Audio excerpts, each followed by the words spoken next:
Bonsoir à chacun et à tous. À la une ce soir, le renforcement de l'axe Porto Novo-Ljubljana. Le Bénin signe un mémorandum d'entente sur les consultations politiques et diplomatiques avec la Slovénie à l'occasion de la visite de son diplomate en chef à Cotonou. Ce lundi marque la première journée de la visite de travail de Tanja Fajon.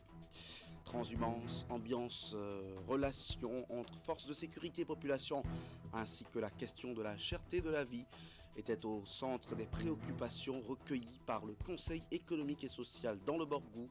À ce point d'étape de la tournée nationale, la rencontre CES administrée s'est tenue à Parakou avec le préfet du département.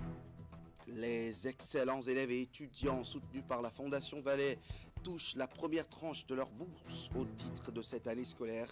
Près de 700 apprenants ont eu droit à leurs enveloppes financières au Conseil des activités éducatives du Bénin CAEB à Porto Novo. Eh bien, la Slovénie renforce ses relations diplomatiques avec le Bénin. Ceci se matérialise à travers la signature de documents de coopération ce matin à Cotonou entre les deux États. C'est à la faveur de la visite de travail de 72 heures au Bénin de la ministre des Affaires étrangères et européennes de ce pays, de cet État d'Europe centrale. Tanja Fajon a été reçu en ce deuxième jour de sa descente par son homologue béninois Olusegun Ajadi Bakari. On va suivre ensemble le compte rendu. La poignée de main, bien chaleureuse pour la circonstance, en signe de cordial bienvenue à l'hôte qui a seulement la veille foulé le sol béninois pour la toute première fois.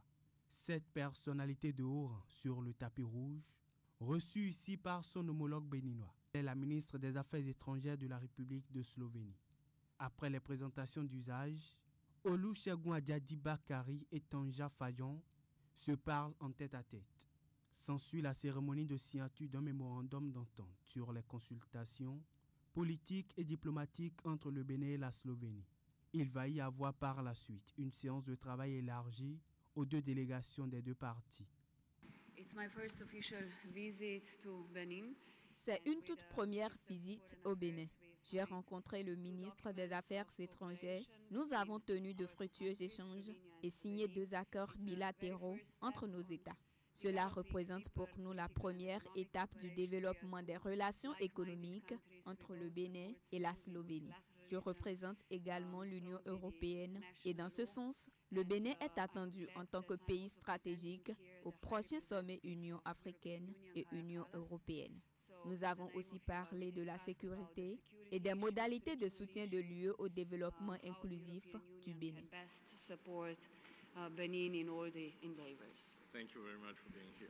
La ministre slovène des Affaires étrangères rencontre ensuite les responsables et les étudiants du futur hub régional du savoir et de l'innovation Semen City. Tanja Fajon se rendra en visite guidée au port autonome de Cotonou avec des discussions autour de l'économie, des investissements et les chantiers en cours. En après-midi, le programme de la diplomate est consacré à une visite au ministère de l'économie et des finances.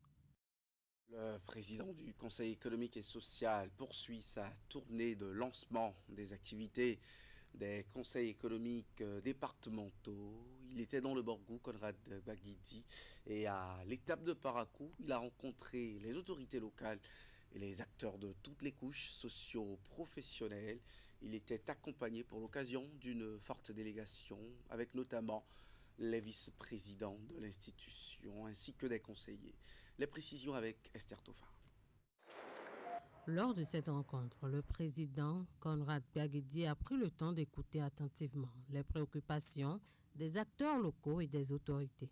Plusieurs thématiques importantes ont été soulevées, témoignant des enjeux majeurs auxquels le département du Borgou fait face. Le président du conseil a insisté sur l'importance d'un travail de terrain actif et d'une écoute continue des préoccupations des populations. C'est sur le terrain que ça se passe. Nous n'allons pas tous rester à Cotonou. Tous les départements, et le chef de l'État l'a dit le 24 février, tous les départements doivent être concernés par le Conseil économique et social parce que c'est la vie des femmes et des hommes de notre pays, quel que soit là où ils se trouvent sur le territoire national, que nous devons impacter. Il y a des sujets sur lesquels vous avez besoin d'informations. Nous irons les chercher pour vous les apporter. Il y a des sujets sur lesquels vous avez besoin d'être accompagné pour sensibiliser les populations. Nous allons vous accompagner pour le faire. Il y a des sujets sur lesquels vous voulez qu'il y ait des choses qui soient mises en œuvre. Nous irons chercher pour voir comment ça peut se fonctionner. Et des sujets sur lesquels on va demander qu'il y ait une loi qui soit prise parce que c'est suffisamment sensible et concerne beaucoup de populations, voire beaucoup de territoires.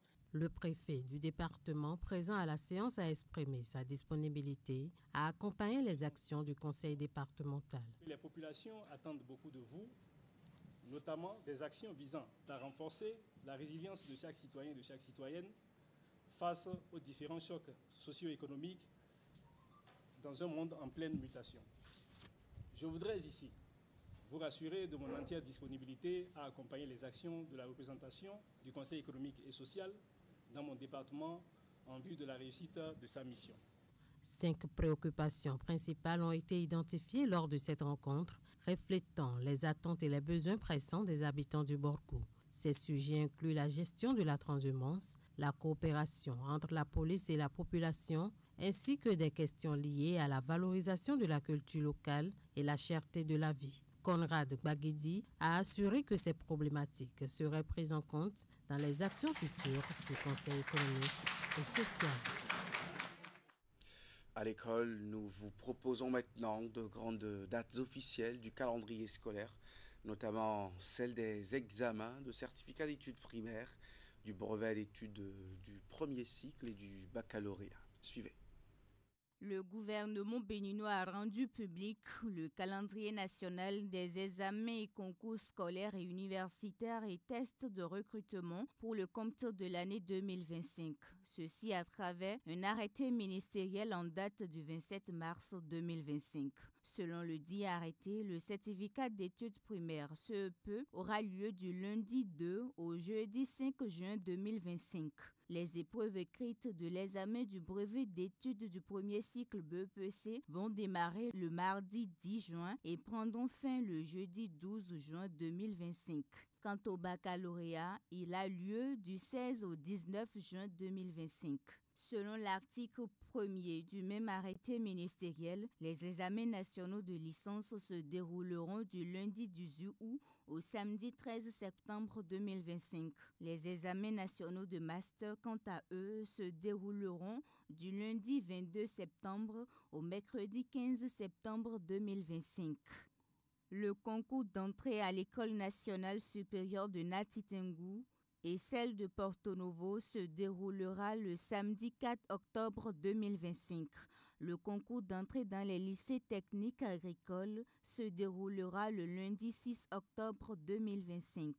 La deuxième session de l'examen du certificat de qualification au métier se déroulera du lundi 27 octobre au dimanche 2 novembre 2025. L'examen du certificat de qualification professionnelle aura lieu le lundi 17 au samedi 22 novembre 2025. L'examen de fin de formation dans les lycées d'enseignement technique agricole pour l'obtention du brevet d'études agricoles tropicales aura lieu le lundi 1er et mardi 2 septembre 2025. Le concours d'entrée à l'Institut supérieur des classes préparatoires aux études d'ingénieurs d'Abomey et celui de Porto Novo se déroulera le mardi 2 septembre 2025. Fidèle à ses engagements de promotion de l'excellence, la Fondation Odon Vallée a procédé à la remise de bourses aux élèves et étudiants inscrits dans son portefeuille de bourse. La cérémonie de remise s'est déroulée au Conseil des activités éducatives du Bénin-Caeb. Reportage de notre bureau régional Ouémé Plateau à Porto Novo. Ils sont près de 700 boursiers, élèves et étudiants qui vont recevoir courant ce mois d'avril leur bourse Vallée. 640 000 francs pour les étudiants et 320 000 francs pour les élèves. Ces boursiers reçoivent ici la première tranche au titre de l'année 2025, soit la moitié de la bourse. C'est depuis 2003 que nous avons commencé cette action avec la Fondation Vallée. Donc aujourd'hui, en réalité, nous sommes en train de faire pratiquement les 23 ans. Donc la 23e édition de remise de bourse. C'est quand même important ce qui se passe depuis ce temps. La Bourse Vallée célèbre l'excellence en milieu scolaire et universitaire. Les critères pour en bénéficier sont bien définis. Pour bénéficier de la bourse Vallée, il faut être parmi les meilleurs élèves du pays aux examens nationaux. Généralement, il faut être parmi les 70 premiers du Bénin au BEPC ou parmi les 5 premiers de sa série au bac avec minimum la mention très bien. Également les meilleurs du Bénin au CEP, 3 à 5 par année selon les résultats deviennent bénéficiaires de la bourse. Et ce critère qui est national permet d'avoir parmi nos bénéficiaires des élèves et étudiants de tous les départements et nous sommes vraiment bien satisfaits de ce programme et de son déroulement. La Bourse Vallée est née de la vision de cet homme, Odon Vallée, qui fait chaque jour un peu plus pour accompagner l'éducation au Bénin. Je pense que l'an prochain, il y aura des nouveautés qui feront plaisir au Bénin, à Porto-Novo et qui amélioreront la qualité des bourses. Très distingué professeur Odon Vallée, la noblesse de vos pensées est traduite par la grandeur de vos œuvres à travers le monde. Laissez-moi vous dire que vous êtes le bâtisseur de l'excellence dont nous sommes les champions. Vous aviez marqué et continuez de marquer l'histoire de notre pays, le Bénin, de manière très positive. Soyez-en comblés à jamais et recevez nos profondes gratitudes. La deuxième tranche de la Bourse Vallée pour le compte de l'année 2025 sera remise en octobre prochain. Les Kanem, Borno et Aoussa du Bénin veulent se faire entendre au sujet de la nouvelle classification des chefferies traditionnelles en vigueur. Ils ont discuté des implications de la loi portant cadre juridique de la chefferie traditionnelle, désormais en vigueur depuis son adoption par l'Assemblée nationale. La rencontre de Boïkan a été pour eux un moment de concertation en vue de trouver les moyens de faire revoir, sinon de revoir leur communauté rétablie sur la nouvelle carte de chefferie. Plus de précisions avec Imet Hélène Amoussou. Ils sont plus de 200 à recevoir leur parchemin. Ces jeunes sont formés dans une variété de domaines dont la restauration, la parapharmacie, la paramédicale, l'hôtellerie, les sciences et techniques d'administration et la couture. Je tiens à dédier ce moment précieux à tous ceux qui ont façonné notre parcours. Je vais commencer par nos parents qui dont leur soutien et leur amour incommensurable nous ont toujours motivés à donner le meilleur de nous-mêmes. À M. Guy Martial Djoukada, vous avez franchi une étape importante de votre vie. Durant votre formation, vous avez appris. Vous avez douté également. Madame, vraiment, je veux changer de filière. Madame, vraiment, quand on a commencé les stages, c'est difficile, on ne mange pas. Avant cette remise de diplôme, un membre du corps administratif et 6 enseignants ont été distingués par le promoteur du centre de formation professionnelle La Tulipe. Je remercie le fondé, puisque c'est avec lui que j'ai commencé. Je suis sa première employée. Au début, ça n'a pas été difficile, mais on rend grâce. De jour en jour, nous avons eu des effectifs et les apprenants qui nous ont fait confiance, les parents qui nous ont fait confiance, aujourd'hui sont sur le terrain et qui travaillent déjà. Le centre de formation professionnelle La Tulipe regorge assez d'enseignants diplômés, des diplômes de doctorat, de la licence, CAPES et autres. Si cette cérémonie traduit le déversement sur le marché professionnel de nouveaux diplômés, elle marque également la célébration des 10 ans d'existence du centre. Depuis sa création jusqu'à nos jours, nous avions émerveillé le public béninois. C'est pourquoi vous allez voir aujourd'hui, ce matin, ce nombre important de parents, d'élèves qui sont venus nous soutenir. Au tableau des offres de formation du CFP La Tulipe figure entre autres la filière auxiliaire de pharmacie, le secrétariat, l'hôtellerie et la maintenance réseau informatique. Au cours de la cérémonie, un hommage a été rendu à un membre du corps enseignant récemment décédé. C'était là plutôt la cérémonie de remise de diplôme à ces 200 personnes formées au CFP La Tulipe. Cette fois, maintenant, est la bonne pour retrouver ces discussions des Borno et Aoussa du Bénin à Boïkan sur la nouvelle loi portant cadre juridique de la chefferie traditionnelle. Reportage.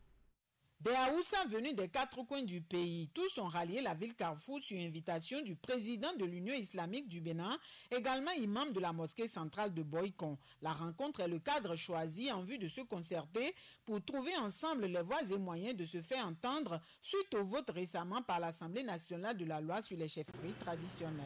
Une loi est votée, il n'est pas interdit qu'elle soit modifiée ou complétée. Ce n'est un secret pour personne.